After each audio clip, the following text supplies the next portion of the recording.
जीवन क्षणभंगुर है, जीवन का कोई भरोसा नहीं। इसलिए कहते हैं कि क्षणभंगुर जीवन की कलिका, कल प्रात को जान खिले ना खिले। मलयाचल की सुच शीतल मंद, ये सुगंध समीर मिले ना मिले। ये कलयुग कलिकाल कुठार यानी कुल्हाड़ी लेकर के खड़ा है कि कलिकाल कुठार लिए है खड़ा। तन नम्र सी चोट झिले ना झिले। इसलिए कहते हैं कि जपले हरि नाम हरि रसना। क्यों?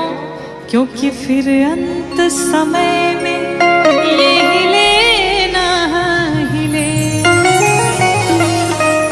किसी साधक ने लिखा है कि काहे माया में भुलाइल बाड़ा तोता हो। अरे खोता छोड़ के जाए के पड़ी। सगरी स्वार्थ खातिर निमन बाउर होता हो। ये खोता छोड़ के जाए के पड़ी। काहे माया में भुलाइल बाड़ा तोता हो। खोता छोड़ जाए के पड़ी। सगरी स्वार्थ खातिर निमन बाउर होता हो। कि सगरी स्वार्थ खातिर निमन बाउर होता हो। खोता छोड़ के जाए के पड़ी। काहे माया में भुलाइल बाड़ा तोता हो। खोता छोड़ के जाए के पड़ी।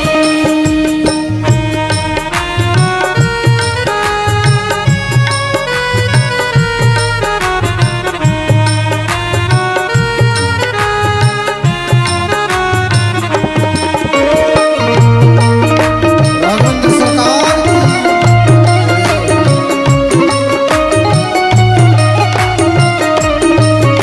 की भाव से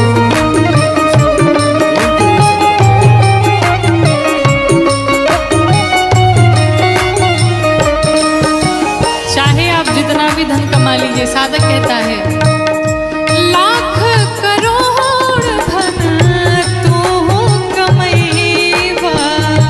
लाख करोड़ धन लाख करोड़ धन तू कमैबा। लाख करोड़ धन खाला खियाला ना त काले के जैबा। खाला खियाला हाँ खाला खियाला ना त काले के जैबा। खाला खियाला जो कुछ भी है दान करिए, भोग करिए, अन्यथा यहाँ पर सब धरा का धरा ही रह जाएगा। और अंत समय में कितनी सुंदर बात कही साधक ने, क्या कि ताहर छीन ली है पहिरल लंगोटा हो। ताहर छीन ली है पहिरल लंगोटा हो। होता छोड़ के जाए के पड़ी। ताहर छीन ली है पहिरल लंगोटा हो। होता छोड़ के जाए के पड़ी।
ये देख नहीं कहाँ बड़े काका और काकी।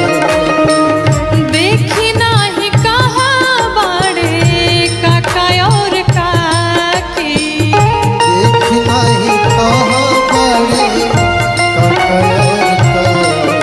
और चाहे कोई भी हो, राजा रंग होखे चाहे हर जोता हो, कि राजा रंग होखे चाहे हर जोता हो, होता छोड़ के जाए के पड़ी।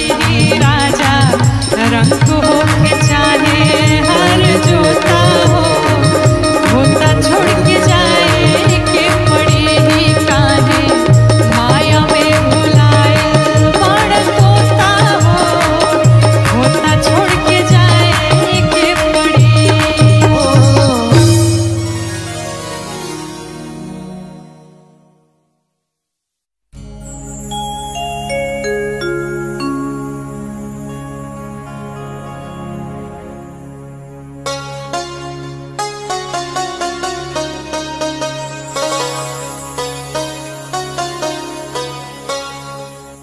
काम क्रोध मद लोभ अभिमानी में होला। काम क्रोध मद लोभ अभिमानी में होला। लीला बहुत जिंदे कहानी में होला। लीला बहुत जिंदे कहानी में होला। काम क्रोध मद लोभ अभिमानी में होला। काम क्रोध मद लोभ अभिमानी में होला। लीला बहुत जिंदे कहानी में होला। लीला बहुत जिंदे कहानी में होला।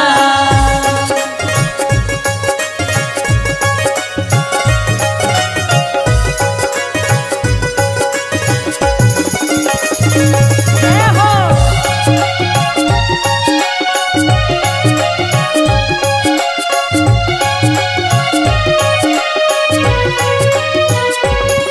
लीला बहुत जिंदे कहानी में होला।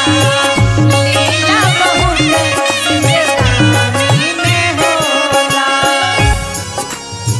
तहिया मिराज जहिया धोकिल जई है। पाप धर्म के तोहरा लेखा लगई है।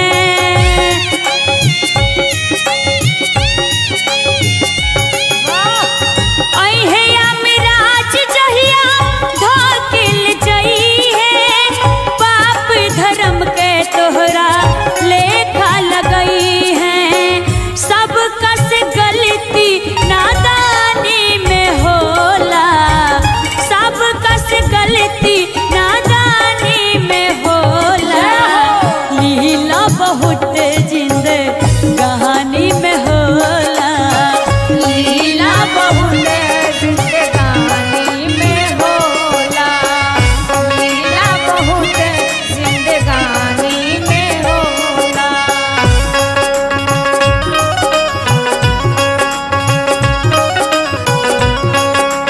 जय हो।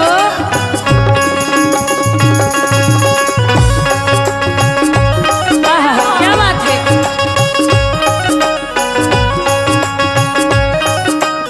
हरि बोल। जिंदे कहानी में होला।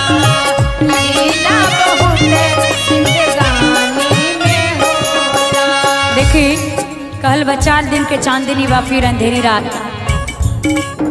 ये जितना लोग हम सब ये मनुष्य तन पौले बनी जाएगी लीला मात्र के लिए आपन आपन लीला करे के बा और फिर भगवान के पास जाए के बा। ऐसे गुमान नहीं कैला के कौने चीज पर। 4 दिन की चांदनी बा फिर बा अंधेरा। मिटला अंधेरा ता होला सवेरा।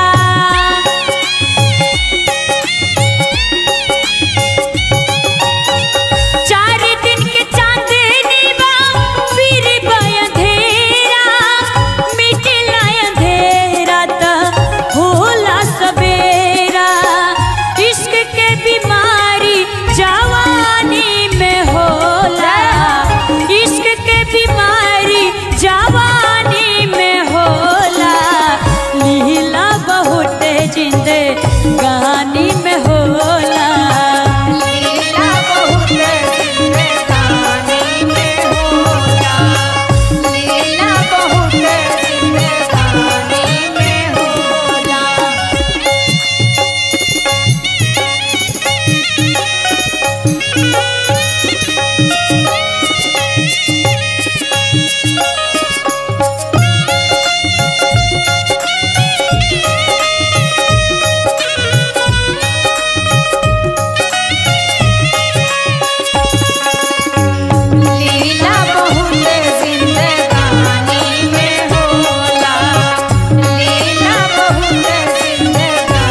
एक बार जोरदार ताली बजाई जाए और भाव से प्रभु के भजनिया बुढ़ारी में होला। भाव से लीला बहुत जिंदे कहानी में होला। लीला बहुत जिंदे कहानी में होला।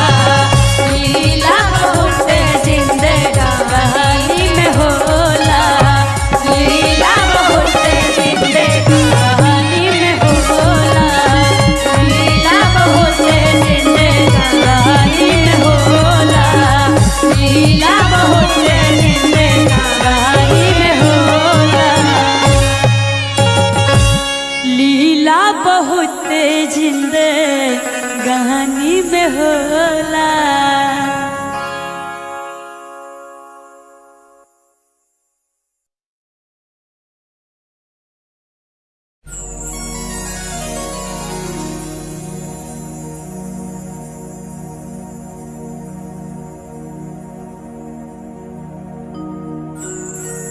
बैठल अरे रोवेली गुजरिया हो।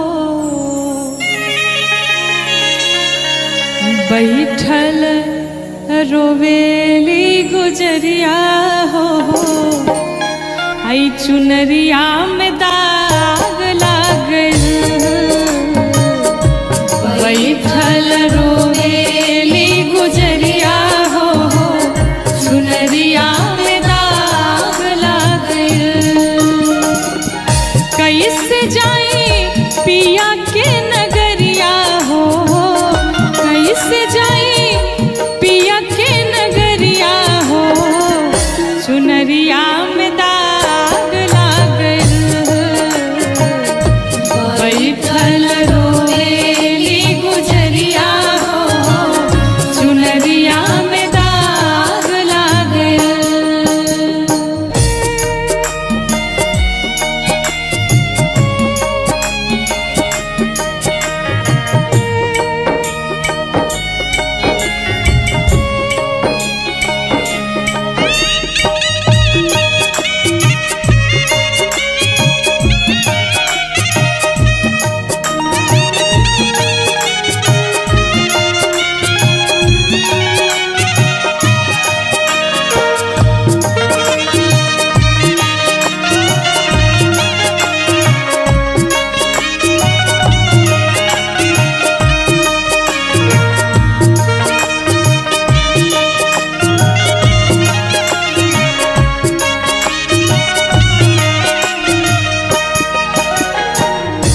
जब जीव को ये भान होता है, पूरा जीवन जब बीत जाता है और जाने का जब समय आता है, तो व्यक्ति को पता चलता है हमने अपने जीवन में कुछ नहीं कमाया। लेकिन अब पछताने का फायदा क्या है?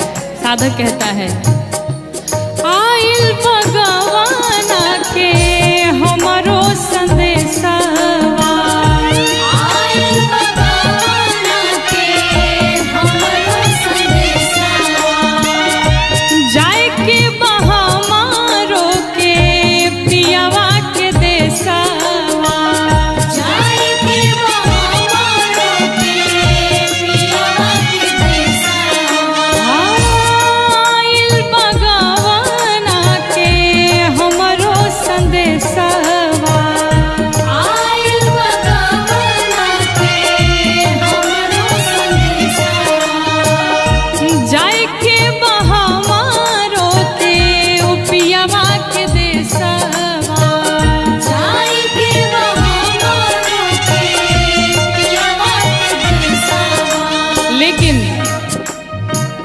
कांच बाटे हो,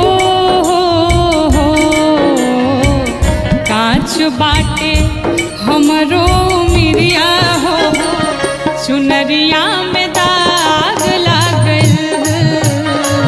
कांच बाटे हमारो मिरिया हो।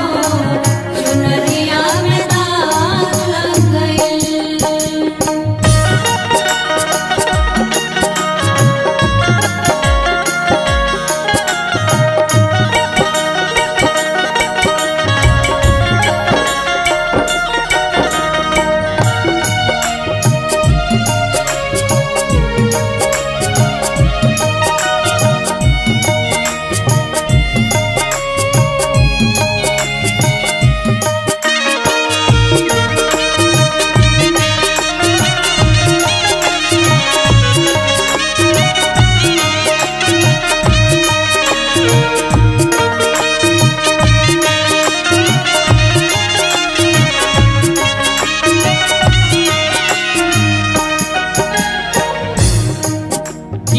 पर जहाँ हम आकर के सभी मनुष्य सारे प्राणी रहते हैं, ये हम सभी का मायका है और भगवान का घर हम सभी का ससुराल है।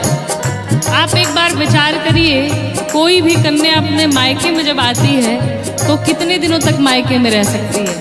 थोड़े दिनों तक। लेकिन इस मायके में आकर के हमने आपने मिलकर के 4 प्रकार के मित्र बनाए। कौन कौन से?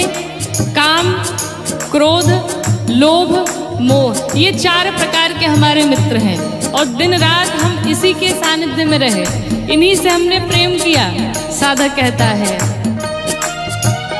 नैहर में 4 गो यार बनवाली, नैहर में 4 गो यार बनवाली, दिन रात नाही से नैना लड़वाली, दिन रात नाही से नैना लड़वाली, नैहर में 4 गो यार बनवाली, नैहर में 4 गो यार बनवाली, दिन रात नाही से नैना लड़वाली, दिन रात नाही से नैना लड़वाली, उनके सुतवली हमसे जरिया हो, उनके सुतवली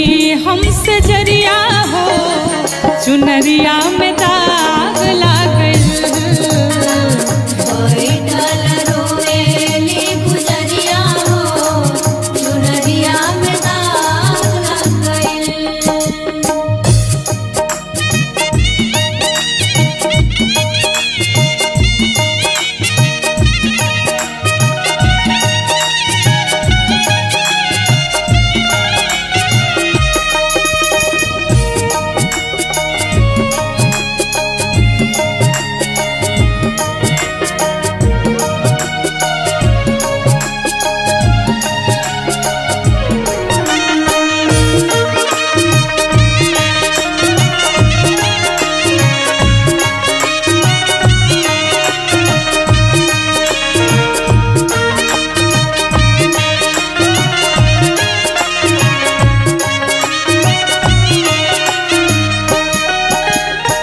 जब जीव माँ के गर्भ में होता है और उसे बाहर निकलने का जब समय होता है, जितना दुख जीव को माँ के गर्भ में होता है, संसार में उतना दुख कभी नहीं मिलता है। कहा गया, गर्भवासम समम दुखम न भूतो न भविष्यति, इतना कष्ट मिलता है। और वो छोटा सा बालक तड़फड़ाता रहता है माँ के गर्भ में, भगवान से विनती करता है, प्रभु एक बार बाहर कर दीजिए इस गर्भ से, संसार में जाऊंगा, पुण्य करूंगा, भजन कीर्तन करूंगा और ऐसे सुंदर कार्य करूंगा कि दोबारा इस गर्भ में मुझे आना न पड़े। मैं वचन देता हूँ। भगवान से ये वादा करता है, लेकिन जीव जैसे ही गर्भ से बाहर आता है, भगवान की सारी बातें भूल जाता है और संसार के विषयों में लिपट जाता है। साधक कहता है, साच बात पिया वाके हम भूल गईली, साच बात पिया वाके हम भूल गइली, पछतात बानी की का कईनी, पछतात बानी की का कइली, ओ साच बात पिया वाके हम भूल गईली, साच बात पिया वाके हम भूल गइली, पछतात बानी की का कईनी। पछतात बानी की का कइली। लेकिन अब पछताने का क्या फायदा? डोली आइल हो, डोली आइल हमारी दुवरिया हो, चुनरिया में दाग लागल, बैठल रोएली गुजरिया हो, चुनरिया में दाग लग गइल। सब बात जब पूरा जीवन बीत गया तो पछताने का क्या मतलब है। और अंत समय में जब हम पछताते हैं तो हमारे पास और कोई उपाय नहीं बचता है। फिर हम क्या करते हैं, सिर्फ रोते ही रोते हैं अंत समय जब आता है तो। इसलिए साधक कहता है, बार बार कथाओं में निवेदन किया जाता है, अभी भी कुछ बिगड़ा नहीं है, अभी भी समझ जाया जाए, अभी भी भगवान के चरणों को पकड़ लिया जाए, बुरे कर्म करने से बचा जाए। साधक कहता है, चुनरी के दाग हम कैसे छोड़ाई, चुनरी के दाग हम कैसे छुड़ाई, कैसे सजनवा के मुहवा दिखाई, कैसे सजनवा के मुहवा दिखाई, ओ चुनरी के दाग हम कैसे छोड़ाई, चुनरी के दाग हम कैसे छुड़ाई, कैसे सजनवा के मुहवा दिखाई। कैसे सजनवा के मुहवा दिखाई। और ये बात सोच करके जीव लगता है रोने, लेकिन अब कोई मतलब नहीं है। साधक क्या कहता है, बरसेली हो बरसेले अखिया के बदरिया हो, चुनरिया में दाग लागल, बरसेले अखिया के बदरिया हो, चुनरिया में दाग लागल। बैठल रोवेली गुजरिया हो, चुनरिया में दाग लग गइल। बैठल रोवेली गुजरिया हो, चुनरिया में दाग लागल। बैठल रोवेली गुजरिया हो, चुनरिया में दाग लग गइल।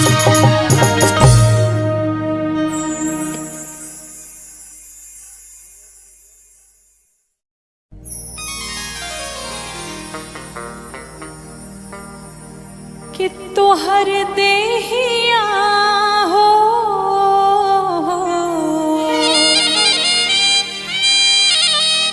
कि तोहर देहिया माटी के मकान बा, अरे काहे पर गुमान बहाना, तोहर देहिया हो तोहर देहिया माटी के मकान बा, काहे पर गुमान बाना, तोहर देहिया माटी के मकान बा, काहे पर गुमान बाना। तोहर देहिया माटी के मकान बा, काहे पर गुमान बाना।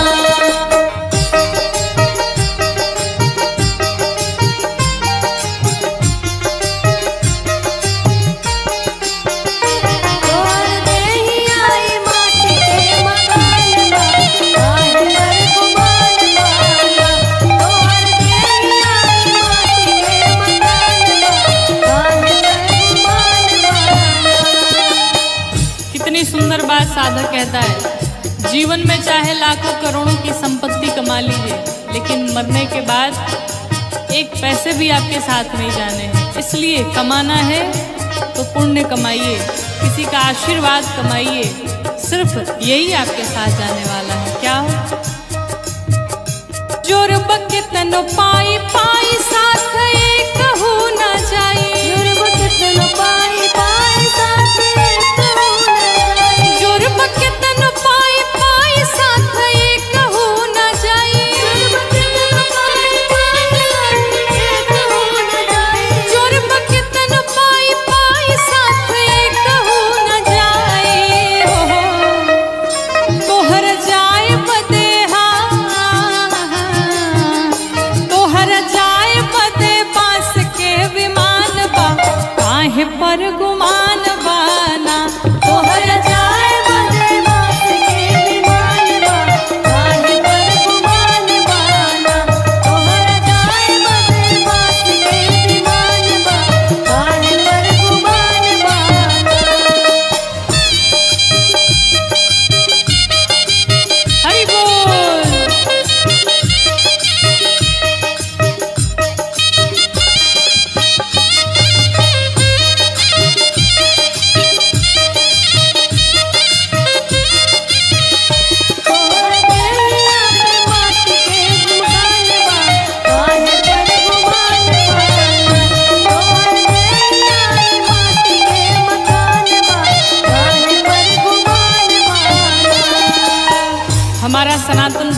क्या सिखाता है?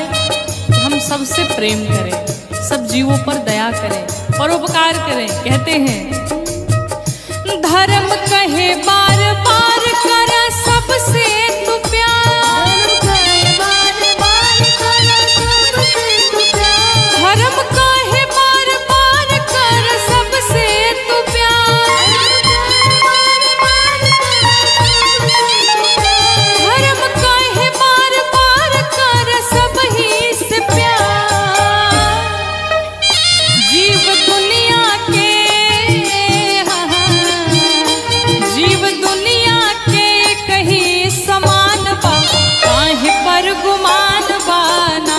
जीव दुनिया के कहीं समान बा, काहे पर गुमान बाना। जीव दुनिया के कहीं समान बा, काहे पर गुमान बाना।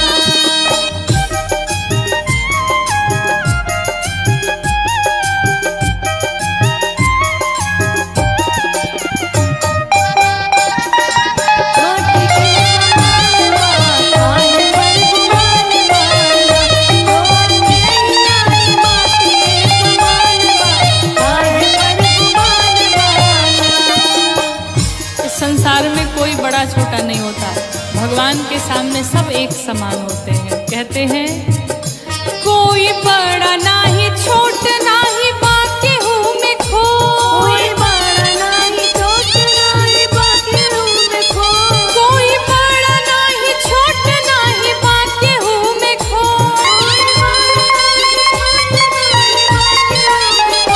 कोई बड़ा नाही छोट नाही बाकी हूँ मैं खो।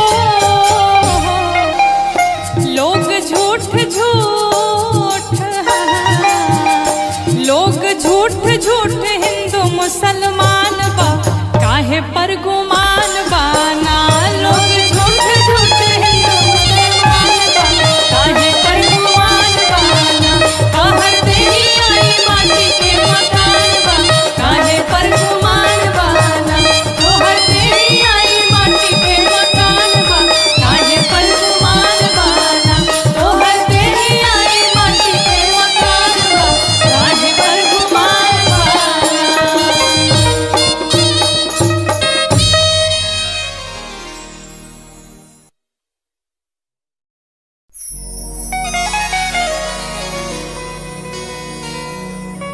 कहते इस जीवन का कोई भरोसा नहीं। इस संसार में जितने भी लोग आपसे जुड़े हैं सब स्वार्थ के नाते ही जुड़े हैं। स्वार्थ लाग करई सब प्रीति। एक भगवान से ही ऐसा संबंध है जो भगवान बिना कारण ही कृपा करते हैं, बिना कारण ही करुणा करते हैं, बिना कारण ही अपने भक्तों से अगाध प्रेम करते हैं। तो अगर किसी से प्रेम करना है तो श्री ठाकुर जी से प्रेम किया जाए, श्री गोविंद से प्रेम किया जाए, माधव से प्रेम किया जाए। क्योंकि कहते हैं कि अगर आपके पास मनी है तो आपके पास मेनी है, यानी आपके पास पैसे हैं तो आपसे बहुत सारे लोग जुड़े हैं। अगर पैसे नहीं हैं तो फिर आपके पास कोई नहीं बचेगा। एक बहुत ही सुंदर निर्गुण भजन, आइए हम सभी मिलके गाते हैं कि तूता दुनिया के मेला में अकेला हो, अचुके कौनो खेला हो जाई। कि तूता दुनिया के मेला में अकेला हो, अचके कौनो खेला हो जाई। तूता दुनिया के मेला में अकेला हो, अचके कौनो खेला हो जाई। मिली कबो ना करैली बोके केला हो, कि मिली कबो ना करैली बोके केला हो, अचके कौनो खेला हो जाई। तूता दुनिया के मेला में अकेला हो, अचके कौनो खेला हो जाई। तूता दुनिया के मेला में अकेला हो, अचके कौनो खेला हो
शीस हंता ऊहे एकमात्र हमें जग के नियंता। ओही जगत गुरु के बान चेला हो कि ओही जगत गुरु के बन चेला हो। अच के कौन खेला हो जाई ओही जगत गुरु के बन चेला हो। अच के कौन खेला हो जाई। तू तो दुनिया के मेला में अकेला हो। आज के कौन खेला हो जाई।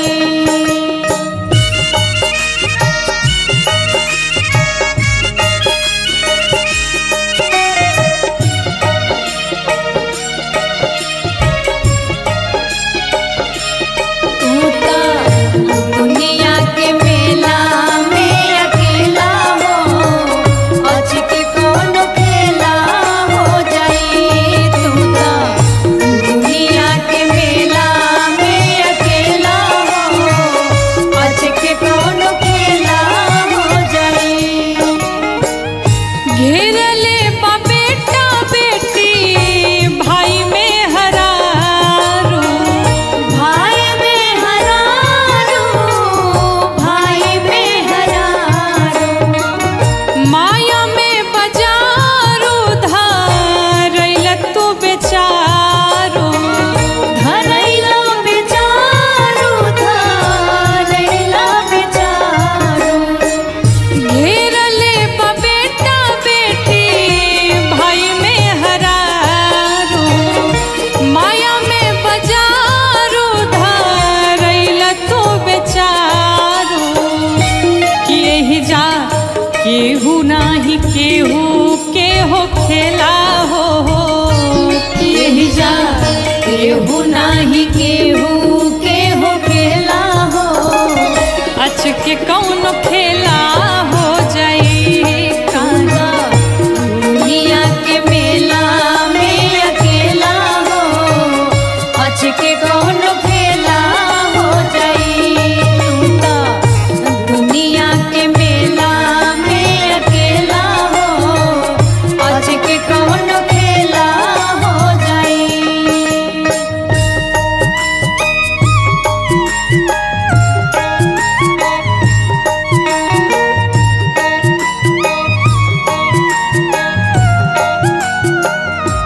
तू तो दुनिया के मेला में अकेला हो।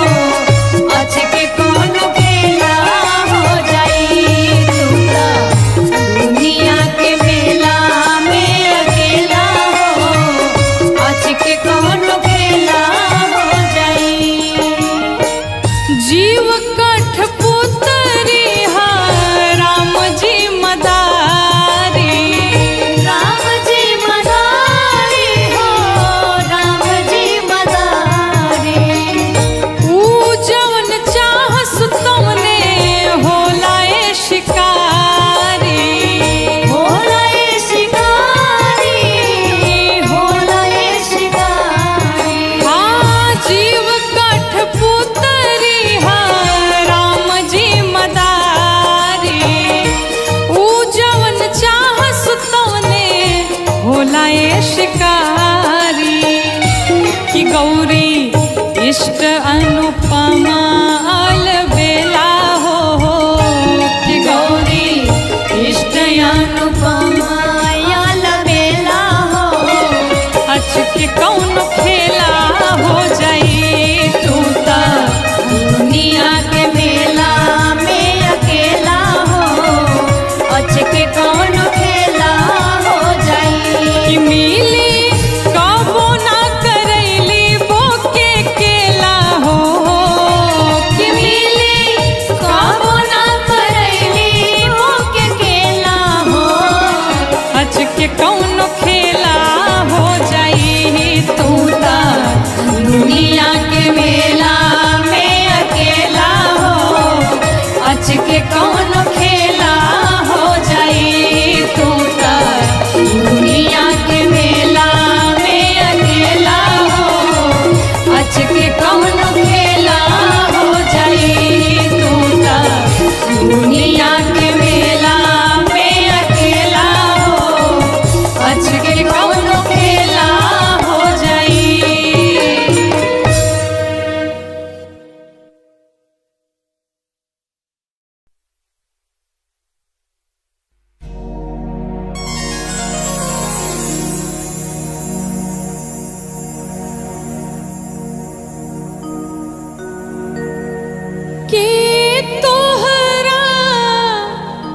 संग जाई भवरवा हर के तोहरा संग जाई के तोहरा संग जाई भवरवा के तोहरा संग जाई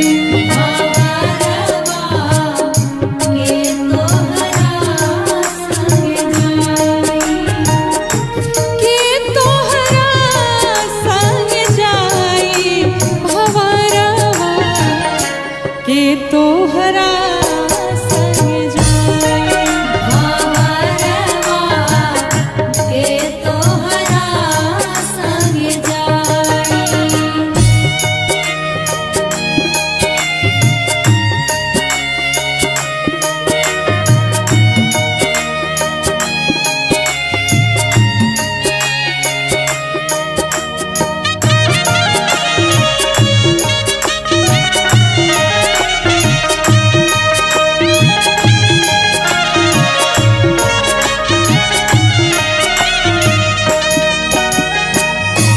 आवे के बेरिया सबके हो जाने हैं दुआरा पे बाजेला बधाई है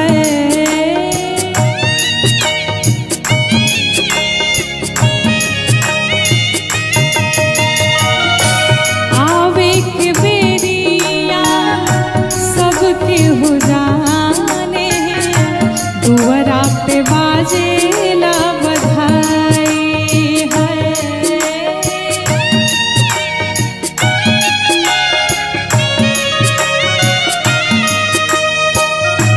जाए के बेरिया केहू न जाने जाए के बेरिया केहू न जाने जाए के बेरिया केहू न जाने हंसा अकेला उड़ जाए भवरवा के तोहरा संग जाई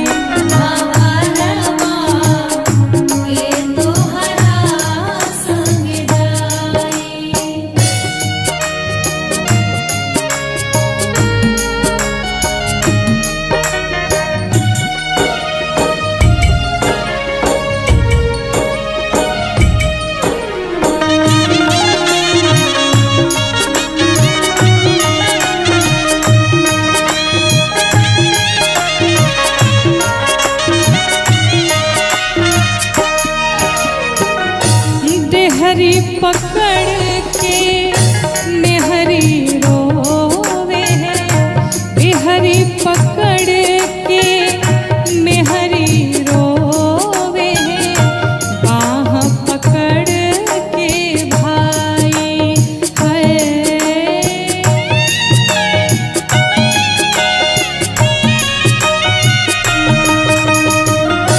देहरी पकड़ के मेहरी रोवे है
कहत कबीर